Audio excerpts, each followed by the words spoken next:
네, 오늘은 미움받을 용기에 대한 그 책에 대해서 한번 얘기를 해보려고 하는데, 또 워낙 유명한 책이고 많은 사람들이 책을 다 읽어보진 않아도 제목은 한 번쯤은 봤을 것 같아요. 네. 근데 이제 책을 읽어본 독자로서 뭐 여기에 대해서 좀 비틀어 보고 싶은 생각이 있으시다고 했는데, 네. 여기에 대해서 한번 쭉 이야기를 해주시면 좋을 것 같습니다. 네.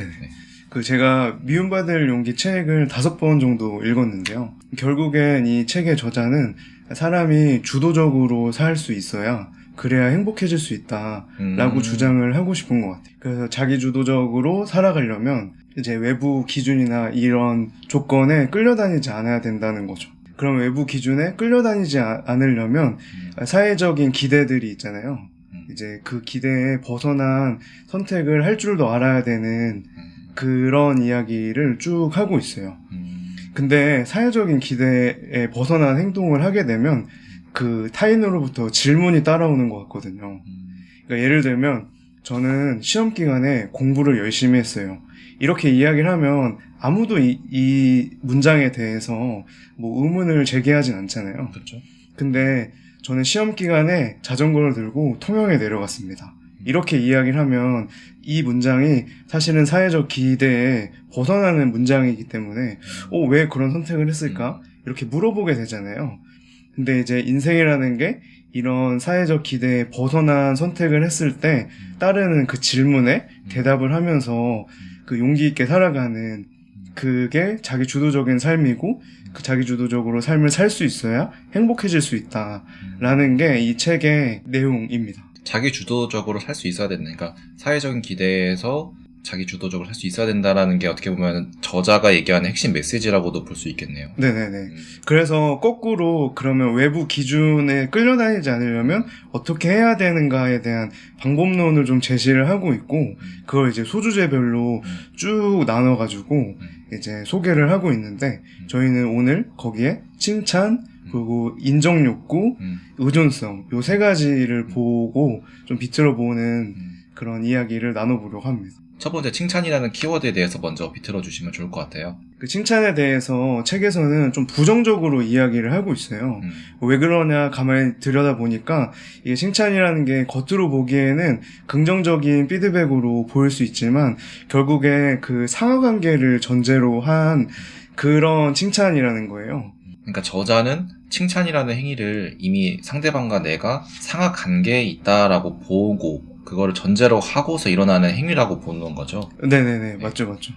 그래서 그 칭찬을 받는 그런 입장에 놓인 사람들은 이제 평가받는 위치에 놓이다 보니까 좋은 평가를 받기 위해서 되게 애쓰고 노력한다라는 거죠. 근데 그렇게 하다 보면 자기 주도성을 잃어버리게 되고 그러면 결국엔 행복이랑 멀어지는 결과를 낳게 된다는 얘기예요. 이에 대한 제 생각은 이게 늘 칭찬이라는 게 상하관계로만 이루어지는가에 대해서 좀 생각을 해보고 싶더라고요. 물론 평가를 동반한 그런 칭찬은 상하관계가 형성이 될 수 있겠지만 이 칭찬이 방향이 평가가 아니라 그 사람의 마음을 알아주는 방향으로 하게 된다면 그러면 충분히 수평적 관계도 만들어질 수 있을 거라고 보거든요. 예를 들어서 어렸을 때 저는 초등학생 시절에 30대시면 다 공감을 하실 텐데 그 숙제로 일기장을 제출을 해야 됐어요. 근데 이제 일기장을 제출을 하고 선생님이 이제 사인을 하고 돌려주시잖아요. 근데 늘 그때 보면은 그 점수가 기재가 되어 있었어요. 예를 들면 뭐 B+, 이렇게 기재가 되어 있었던 거죠. 근데 그때는 내가 점수를 더 잘 받아봐야겠다 이런 마음을 가지고 일기를 더 열심히 썼던 그런 건 아니었지만 제가 나이가 들어서 최근에 이 일기장을 다시 보게 될 기회가 있었는데 그걸 보니까 점수가 낮은 날 그 다음 날의 일기는 일기의 길이가 굉장히 길어져 있더라고요. 그러니까 이제 의식을 하는 거죠.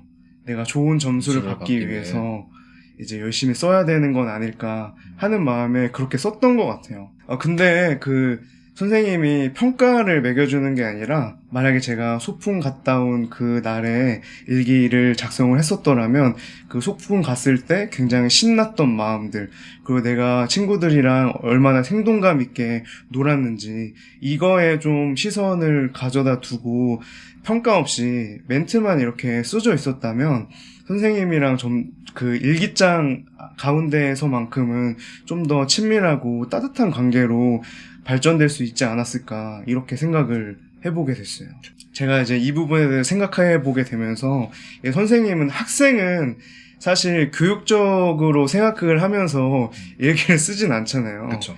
근데 선생님은 이제 교육자로서 이 일기를 쓰는 목적과 그리고 교육적인 효과들 이런 것들을 잘 알 수 있고 그런 의도한 대로 교육적 행위를 하게 될 텐데 그런 입장에 놓인 선생님이었으면 이 친구가 내가 평가를 한다고 생각하면 일기를 좀 평가를 잘 받기 위해서 열심히 쓰지 않을까? 이런 이미 데이터를 가지고 있지 않았을까? 그러면 이제 평가를 제거하고 그냥 멘트만 작성하는 게 이 일기의 목적에 합당한 게 아닐까? 이렇게 생각을 하셔야 되는 게 선생님의 역할이지 않나. 근데 이제 이에 대해서도 미국의 교육학자 존 듀이가 이렇게 이야기를 했거든요. 인간이 갖고 있는 가장 끈질긴 욕망 중에 하나는 중요한 사람이 되고자 하는 욕망이라는 거예요. 근데 이제 이 상황에 대입을 해보자면 일기를 제출을 하고 그 평가를 받아본 그 입장에 놓인 학생의 측면에서 본다면 이제 선생님한테 중요한 사람이 되고 싶으니까 좋은 평가를 받는 게 내가 일기를 느려서 쓰는 게 선생님에게 더 중요한 사람으로 자리 잡을 수 있지 않을까? 이런 마음에서 쓸 거라는 거죠.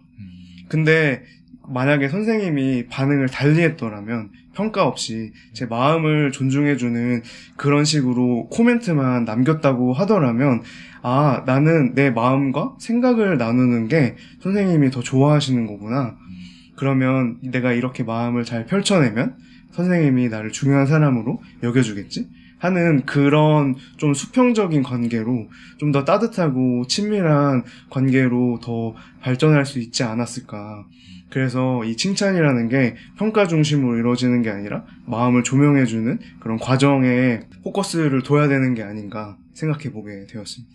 네, 그럼 두 번째 키워드 인정에 대해서 좀 얘기해 주시겠어요? 그 책에서는 인정에 대해서도 여기는 이제 타인으로부터의 인정을 이야기하는데요. 이 인정 욕구도 부정적으로 바라보고 있더라고요. 타인에게 인정을 바라는 삶이라는 게 결국엔 타인의 기대에 맞추는 삶이고 그게 이제 자기 자신을 포기하는 형태로 보는 게 이 저자의 입장이더라고요. 근데 인정받고 싶은 마음은 사실 누구나 있는 마음이잖아요. 평범한 저희처럼 평범한 사람들 뿐만 아니라 당대 천재라거나 아니면 엘리트 집안에서 태어난 사람들도 보편적으로 갖고 있는 게 타인으로부터 인정받는 그런 마음이라고 생각을 하는데 왜 타인에게 인정을 받고자 하는가 이걸 잘 생각해 보면 원래 인간이라는 존재가 타인으로부터 인정을 받음으로써 자기 정체성을 형성하기 때문이 아닌가라고 생각해 보게 되었습니다. 예를 들어서 피카소라는 화가가 있잖아요. 근데 그 사람은 유명인임과 동시에 어렸을 때부터 천재적인 재능을 갖고 있다고 평가받는 그런 사람이었더라고요. 그러니까 7살 때부터 그림을 거의 실물에 가깝게 정밀하게 묘사하는 그런 능력을 가지고 있었다고 해요. 근데 그런 사람조차도 이제 자기가 이제 성인이 되고 우리한테는 입체파 화가로 이름을 날리고 있는 그런 화가이잖아요.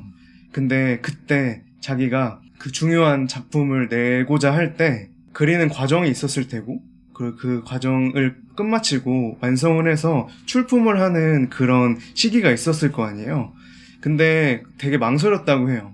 그 작품이 아비뇽의 처녀들이라는 작품이었는데 지금은 누구나 그 작품이 훌륭하다고 평가를 하지만 그때 당시 그 작가 본인은 완성을 했음에도 불구하고 이게 세상에서 인정을 받을 수 있을까? 이 세상에 받아들여질 수 있을까? 이런 게 고민이 돼서 2, 3년 동안 출품을 미뤘다고 하더라고요. 근데 이제 그런 걸 보면 사실 자기의 재능에 대한 의심이 없을 것처럼 보이는 이 천재 화가 피카소에게도 그런 두려운 마음들, 상대방에게 인정을 받음으로써 자기 정체성을 확인하려고 하는 그런 마음이 있었던 건 아니었을까 이렇게 생각해 보게 됩니다.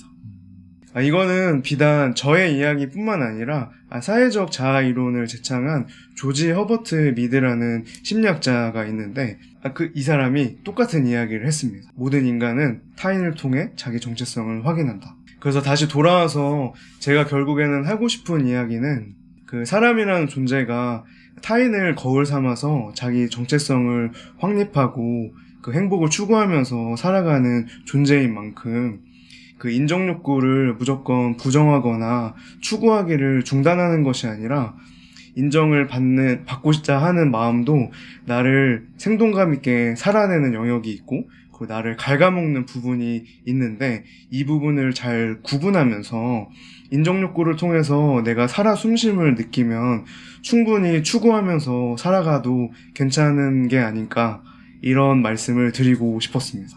그럼 세 번째 키워드 의존성에 대해서 좀 얘기해 주시겠어요? 네, 그 의존성에 대해서는 그 예화를 통해서 좀 이야기를 좀 진행을 해보려고 하는데요. 그 이별을 한 사람이 있습니다. 근데 이 사람이 그 헤어지고 나서 그 당시에는 굉장히 힘든 마음을 가지고 있잖아요. 헤어진 상대방에 대한 그런 욕을 하거나 상황 탓을 하거나 자기 연민에 빠지기도 하는 이런 모습이 누구에게나 다 있잖아요. 근데 이런 상황을 굉장히 부정적으로 바라보더라고요. 이제 결국에는 이렇게 하는 게 의존성을 강화할 뿐이고 일시적인 위안을 줄 수는 있지만 앞으로 자기가 어떻게 해 나가야 되는지 이런 식으로 사고하는 것들과 책임을 져가는 그런 형태를 포기하게 된다라는 거죠. 근데 제가 앞서 말씀을 드렸던 것처럼 이 감정적으로 무너진 순간에는 누구나 자기 책임을 자기 홀로 지기보다는 이제 감정을 좀 호소를 하면서 좀 의지를 해보기도 하고 그런 식으로 이제 도움을 요청하고 이게 어떤 인간이라면 보편적으로 가질 수 있는 그런 모습이잖아요. 그러니까 그거는 그냥 의존이라고 바라볼 게 아니라 사실은 회복의 한 과정이지 않을까 이렇게 바라보는 게 더 건강하고 필요한 시각이 아닌가 생각을 해보게 되었습니다. 그 이별 앞에서 누가 처음부터 초연할 수 있겠습니까? 평소에는 보이지 않았던 그런 찌질한 모습이나 그 소위 그 좀 찐따 같은 그런 모습을 그러니까 헤어지고 나서는 많이 보이기도 하잖아요. 그렇죠. 근데 그런 모습을 보이면서 자기의 어떤 부정적인 감정이나 이런 것들을 털어내는 과정을 수반을 해야만 그래야 그 사람을 잊을 수 있고 그리고 그 다음에 또 건강한 연애를 시작할 수 있는 거잖아요. 이 부분에 대해서 그 인간중심 상담 이론을 제창했던 칼 로저스는 이렇게 이야기를 합니다. 그 내담자를 만나고 나니 그 일반적인 특징이 있었는데 부정적인 감정을 다 쏟아내고 나면 어느 순간 미묘하게 자기의 긍정적인 감정에 대해서도 표현을 해내게 된다. 이렇게 이야기를 하고 있어요. 그래서 제가 이 부분에 대해서 하고 싶은 이야기는 정상적이지 않은 상황에서 일상적으로 돌아오려면 때로는 의존이 필요하고 이 의존을 부정적으로만 바라볼 게 아니라 회복의 시작점으로 바라볼 수 있어야 된다는 이야기입니다. 나 혼자 할 수 있어야지. 뭐 나만 이별하나? 누구나 다 이별하지. 그러면 뭐 누구의 도움을 받기보다는 그냥 혼자 일어나 볼 수 있는 거 아니야? 그러니까 이런 식으로 사고하는 완벽주의보다는 내가 힘들어서 지치고 넘어졌을 때는 도움을 요청할 줄도 아는 게 그게 진정한 건강한 모습이지 라고 받아들이면서 도움이 필요하다라는 것을 생각하면서 도움의 손길을 먼저 요청할 줄 아는 게 오히려 건강한 회복의 시작점은 아닐까 생각해 보게 됩니다. 그 외부 기준에 끌려다니는 것조차도 사실은 자기 기준을 가지고 있으면 참 좋겠다라는 생각을 해보게 되었습니다. 뭐 예를 들면 아까 제가 말씀드렸던 것처럼 칭찬에 대해서도 그냥 너무 부정적으로만 생각하는 것도 아니고 너무 긍정적으로만 생각하는 게 아니라 자기만의 기준을 가지고 있다고 한다면 좀 더 건강하고 바르게 살아갈 수 있지 않을까 생각해 보게 됩니다.